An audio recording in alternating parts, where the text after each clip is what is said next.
in my third chapter of my research, I had put across some observations pertaining to India's human rights obligation under international treaties. So in 1979, India joined the ICESCR and the ICCPR as a signatory to both the two association, and is so obliged to adhere to their standards. So equal rights of men and women to the enjoyment of all civil and political rights, very important over here. That is set forward forth in it inherent right. It's an inherent right to life and right against arbitrary deprivation of life, equality before the law and equal protection of the law, prohibition of discrimination on grounds including sex, the right not to be tortured. Now, the relevant provisions of International Covenant on Economic, Social and Cultural Rights, that's ICESCR,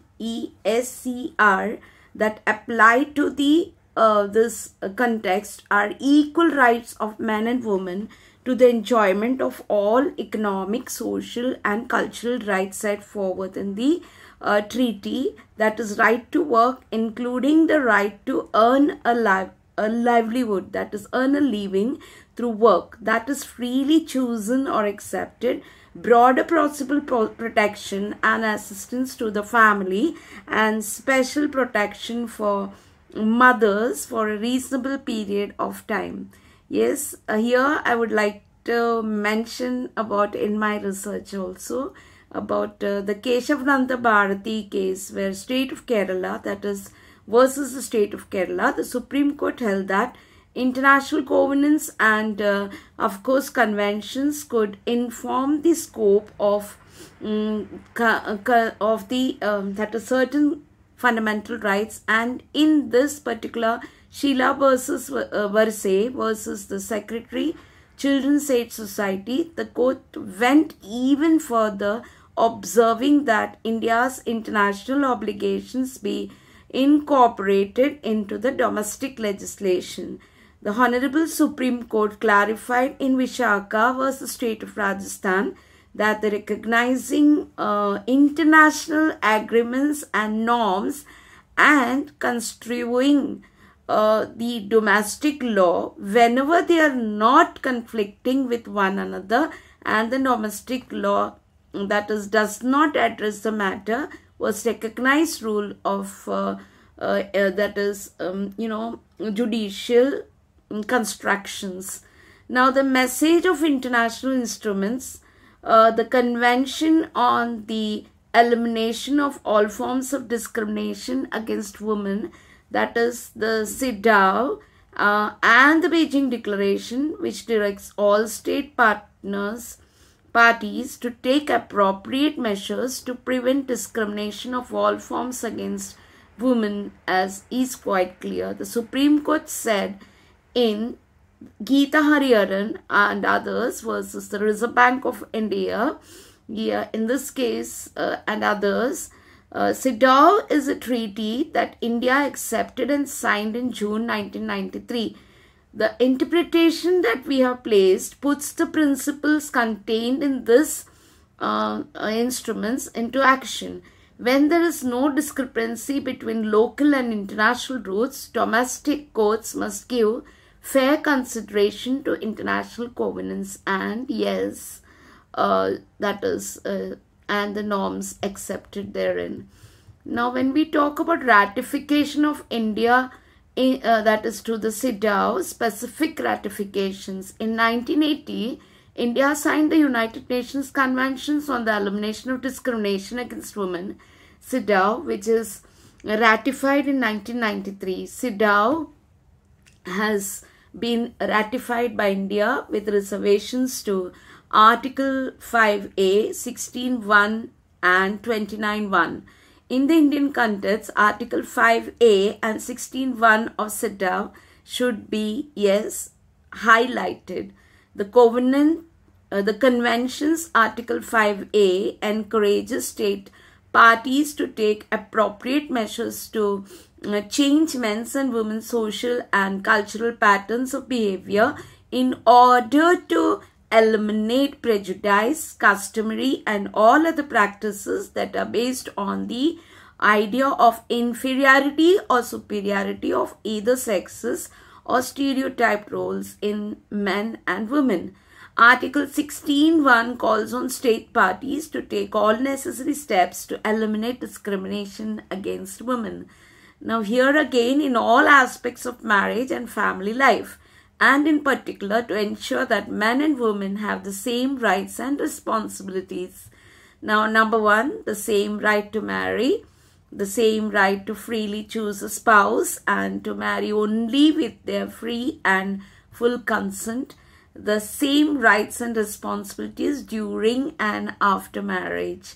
Yes, the same rights and responsibilities as parents in matters relating to their children, regardless of their marital status. In all cases, the children's interests must take precedence. That is, we say, the welfare of the child is with both the parents. So, yes, the same rights to decide freely and responsibly on the number and spacing of their children. This is very important. That is, once again, I'll repeat, the same rights to decide freely and responsibly on the number and spacing of their children, and to have access to the information, education, and means to enable them to exercise these rights. Yes. So yes, the woman has a right to decide over here too. Now, the same rights and responsibilities in guardianship, wardship, and trust. By making these 2 reservations, the government of the Republic of India acknowledged and observed the unique socio-cultural patterns that exist in India and adheres to the policy of non-interference in the personal affairs of any community without their initiative and approval. Now here, the Indian government made the reservation based solely on the belief that any disruptions of existing socio-cultural patterns in the societal fabric would threaten the entire cultural heritage upon which, yes, the Indian civilization depends. Very important to note here, the government of India's reservation delivers the message that existing socio-culture trends are unique to India and should be safeguarded. Now here, the difficulties of enacting a uniform civil procedure code that applies to all Indian groups is the finest example of the consequences of any attempt to uproot the existing cultural framework. Now, yes, the government recognizes marriages and family as inviolable socio-cultural institution, as well as the sanctity of familiar interaction, and strives to preserve a unique model. The state commitment is specified in 3 key categories of the CEDAW. When we talk about first, to respect, which entails acknowledging the problems of domestic violence by enacting laws and formulating policies. Second, to fulfill, which entails actually implementing the standards established by laws and policies and ensuring that women are not subjected to domestic violence. Next one, third, that is to protect, that entails establishing institutional framework and mechanism for implementing the standards. Now here, very, very important is established by law and policy and ensuring that such mechanisms operate effectively. Now, domestic violence jurisprudence and regional legal and policy instruments. Inter-American system, the adoption of diverse legal and policy frameworks at the regional level has paralleled the adoption of the worldwide legal and policy framework indicated above, the Inter-American Convention on the Prevention of Punishment and Eradication of Violence Against Women, also known as the Belém-do-Pará Convention, was the first legally binding international treaty aimed entirely at ending violence against women. Now, it acknowledges that every woman has a right to be free of violence in both public and private life. Physical, sexual, and psychological violence that occurs within the family, the domestic unit, or any other interpersonal relationship, whether or not the perpetrator shares or has shared the same house with the woman, include rape, battery, sexual abuse, among other things. It is the first regional human rights pact to concentrate solely on gender-based violence and to outlaw domestic violence. It compels the state parties to use due diligence in preventing, investigating, and punishing. That's preventing, investigating, and punishing. Very important, all the three aspects. Now, it compels the state parties to use due diligence in preventing, investigating, and punishing violence against the woman. And yes, it provides comprehensive provisions on states' legislative commitments. State parties must take all appropriate measures, including legislative measures, to amend existing laws or modify legal or customary practices that sustain the persistence and tolerance of violence against women.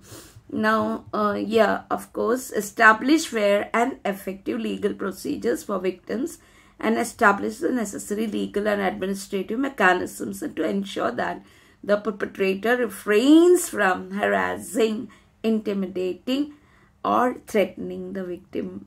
So, yeah, these are the injunction orders which we get in the courts. Yes. So, systems in European countries. As part of the general program, Fundamental Rights and Justice, the European Parliament and Council launched the Daphne 3 program in 2007 as a particular program to prevent and combat violence against children, young people, and of course women. Now here, as well as to protect victims and vulnerable groups, the European Council published a recommendation in 2007 on injury prevention and safety promotion. Now, very important over here is urging the member states to take steps to prevent injury, including those caused on foreign violence, especially domestic violence against women and children. Some of the more advanced rulings on state liability for injury caused by injury caused by the very private actors have been reached to the European Court of Human Rights, which will be discussed later in this chapter. Now, the approval of the Convention on Preventing and Combating Violence Against Women and Domestic Violence by the Committee of Ministries of the Council of Europe in April 2011 is one of the most recent advances in the domain of human rights. Very important over here is, yes, that is violence against and domestic violence by the Committee of Ministers of the Council of Europe is one of the most recent advances in the domain of human rights legislature and domestic violence. This convention was signed by 13 states when it was opened for signing in Istanbul in May 11, 2011. Very important. Domestic violence, according to the convention, is defined as any act of physical, sexual, psychological, or economic violence that occurs within the family or domestic unit or between former and current spouse or partners, whether or not the perpetrator lives with the victim.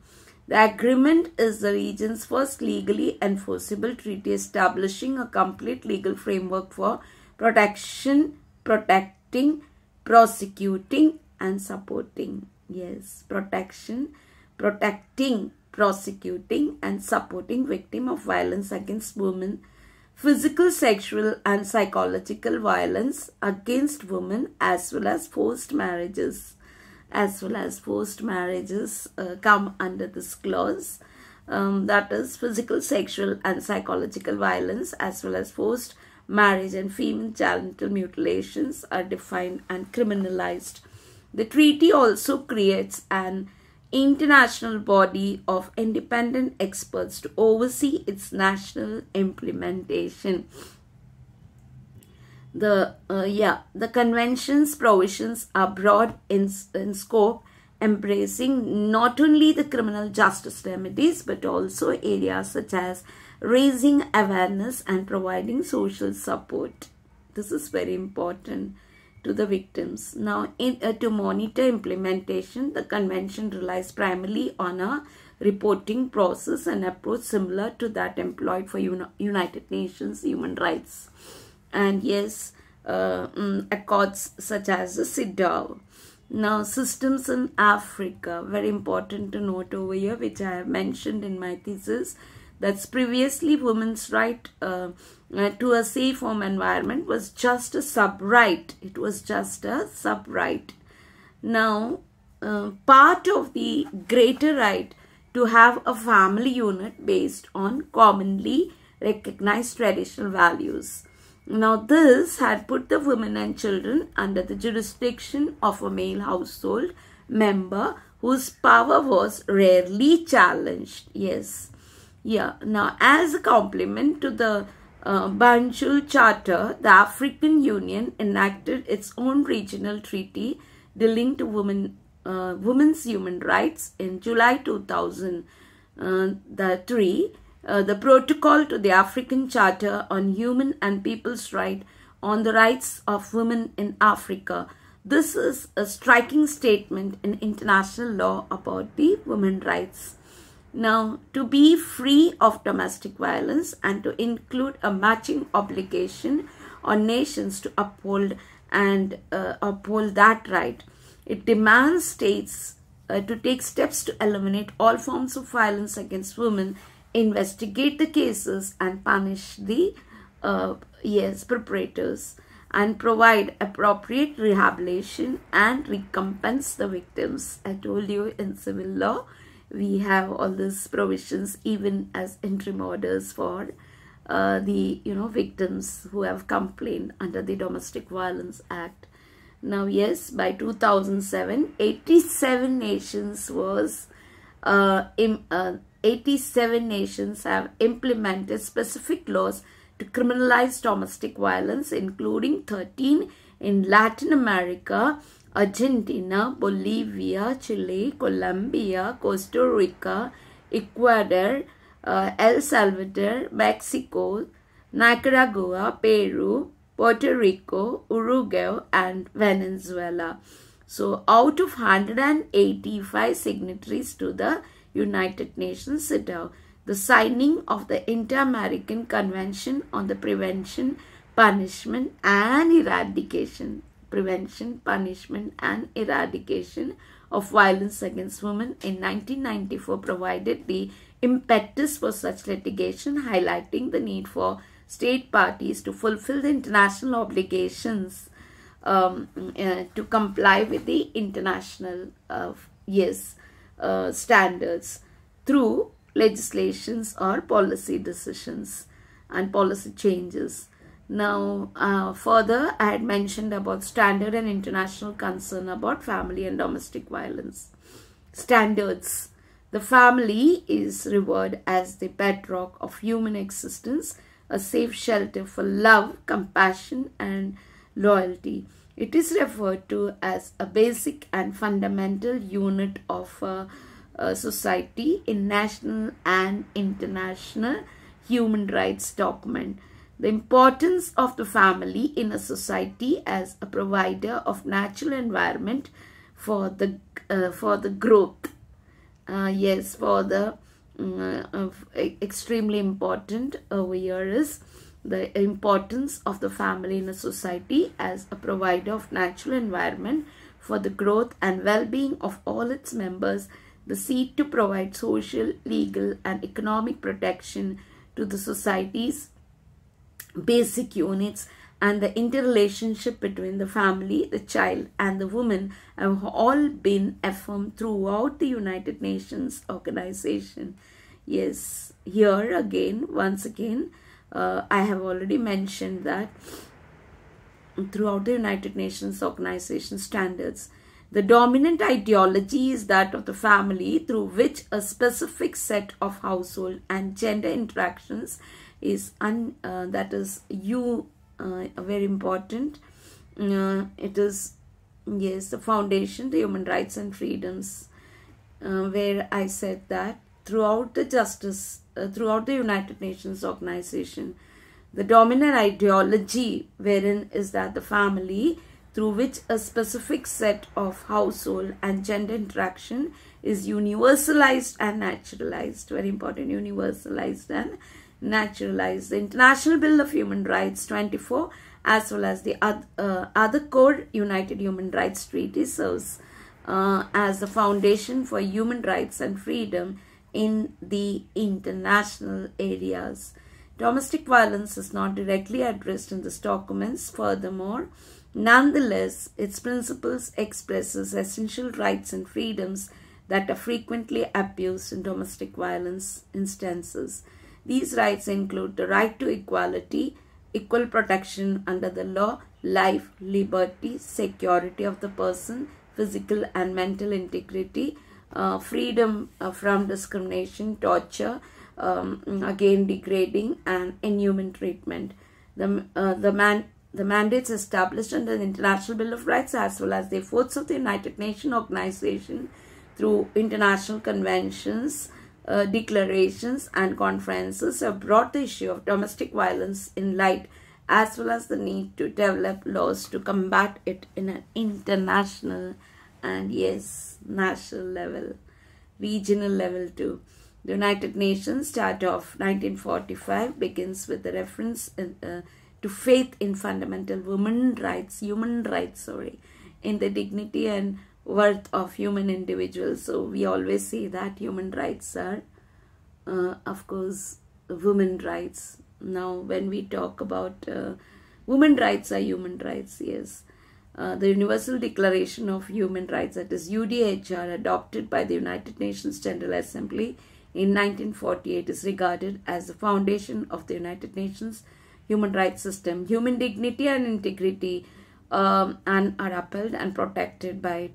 When it exhorts that all human beings are born free and equal in dignity and rights, it weaves a golden thread of fundamental human rights and freedom into its rules. All human beings are granted all the rights and freedom outlined therein, regardless of race, color, sex, language, religion, and national origin, property, political viewpoint, or any other factors. Further, the Declaration guarantees the right to life, liberty, and security of the persons, as well as the right to be recognized as a person before the law. The right to be free of torture is essential to living a life of dignity and security. The Declaration guarantees that no one will be subjected to torture or cruel treatment or punishment. Torture is defined as an act by which severe pain or suffering, whether physical or mental, is intentionally inflicted. Very important, men's over here. That's the intention of that particular respondent is very important over here. Inflicted on a person for a purpose such as obtaining a confession, punishment, intimidation, coercion. Confession, punishment, intimidation, coercion, or for any reason based on discrimination of any kind, according to 1984 Convention Against Torture and Other Cruel, Inhuman, or Degrading Treatment or Punishment of Domestic Violence, and infringes on a woman's right to physical integrity, liberty, and in some cases life. So domestic violence is equated to torture in this approach. No one shall be subjected to torture or to cruel, inhuman, or degrading treatment or punishment, states Article 5 of the UDHR and Article 7 of the ICCPR, the Convention Against Torture and other cruel, inhuman, or degrading treatment or punishment, that is the CAT, establishes a three-part definition of torture. Number 1, severe physical or mental pain and suffering. Number 2, that is intentional infliction for specific purposes such as punishment, coercion, intimidation, or discrimination. And 3, involvement of a public official. Evidence of egregious, egregious, that is egregious domestic violence such as severe and repeated beating, sexual assault, repeated insult, and mental abuse may satisfy the first element, and intentional infliction of these abuse may be demonstrated through examples of the abuses demonstrating or referencing his control over the victim may satisfy the second element. In order to satisfy the third requirement in the United States, the victim must be under the offender's control or bodily custody, and a public official must have been aware of the torture prior to its occurrence and broken his lawful duties to intervene to stop the cruel action. Physical control can be interpreted to include not only imprisonment or in detention, but also body dominance or overpowering. Furthermore, a police officer who receives domestic violence victim abuse allegations but does not intervene to prevent future abuse may meet the involvement of a public official condition. Even though India has yet to ratify the Convention Against Torture and other cruel, inhuman, or degrading treatment or punishment provisions in the UDHR and the International Conventions on Civil and Political Rights, both of which India is bound by, can be used to support Indian claims on domestic violence. The declaration also guarantees the freedom to marry, to start a family, and to equal rights during and after the marriage. It encourages free and uninformed consent in the marriage. Furthermore, the family is emphasized as a natural and essential group. It is emphasized as a natural and essential group, unit of the society, with both society and the state pledging to defend it. The family as the fundamental unit of society is recognized internationally and nationally for the violence perpetrated against women within the family and their right to personal dignity, life, and security within the family. As a result, any form of violence against women that is perceived as a threat to their life, liberty, and security of the person, or that is torture or cruel, inhuman, or degrading, is a violation of the member states' international human rights obligations, and thus contrary to the Universal Declaration principle.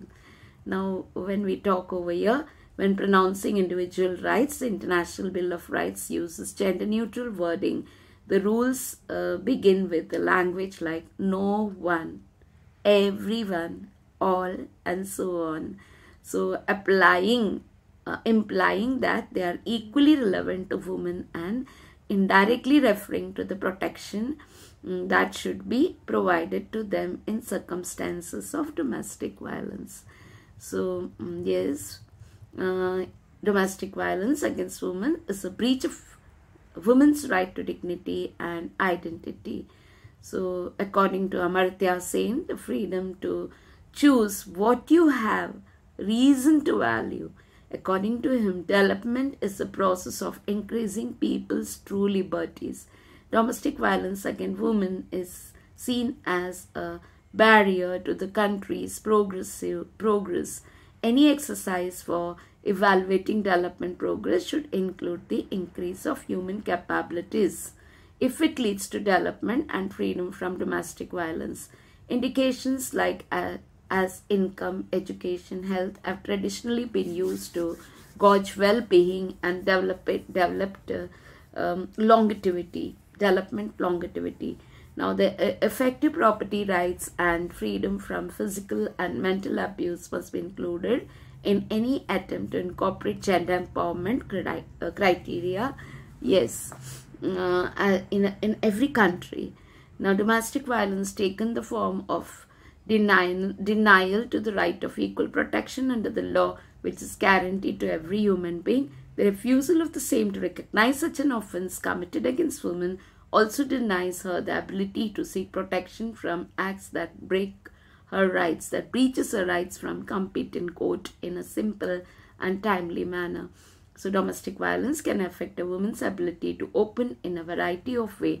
Economic freedom, social possibilities, and political freedoms are all threatened by familial violence. So continuing with this, I will be introducing the concept of the intrinsic right to life, liberty, and security of a person is determined by the international treaties. So the next important concept which I will be doing in my chapter will be, of course, the fundamental right under the Constitution of India. The fundamental right under the Constitution, including the Indian Penal Code, which is frequently amended to include, the rights to protect women. Thank you so much.